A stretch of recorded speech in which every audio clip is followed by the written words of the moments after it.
நாளைக்கு பார்த்தீங்கன்னா ஆடி அமாவாசைங்க, ரொம்ப விசேஷமான நாள். இன்றைக்கி பார்த்தீங்கன்னா பூ ரேட்டு கொஞ்சம் அதிகமாகும்னு சொல்லிட்டு காலையிலேயே ஒரு ஆர்வமாக பூ பறிக்க வந்தாச்சு. இன்றைக்கி பார்த்தீங்கன்னா ரூ. 500. ஏன்னா ஒரு வாரமாகவே 300, 350 அந்த மாதிரி தான் ரேட் போயிட்டு இருந்துச்சு. பூ பறிக்க வரும்போதே பார்த்தீங்கன்னா ஆட்டையை அண்ணந்தல் போட்டு ஓட்டிட்டு வந்தாச்சுங்க. நம்ம மாடு பார்த்தீங்கன்னா பூச்செடியெலாம் கிடைக்கலையா, அப்படியே மேய்ச்சிட்டு போயிடலான்னு சொல்லிட்டுனா இப்படியே பூ பறிக்கிறதுக்கு 1 மணி நேரம் 1.5 மணி நேரம் ஆகும். இன்றைக்கி பார்த்தீங்கன்னா 800 கிராம் வந்ததுங்க. நம்மளுக்கு பார்த்தீங்கன்னா ரூ.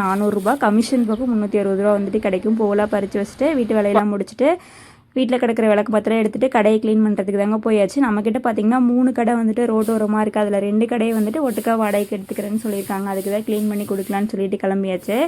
ஃபஸ்ட்டு பார்த்திங்கன்னா தறி போடலான்னு சொல்லிட்டு தான் கடையவே தறிக்கு மட்டும் ஒரு ரூம் கட்டலான்னு சொல்லிட்டு ஆரம்பிச்சுட்டு அப்படியே 3 ரூமாக கட்டிட்டாங்க.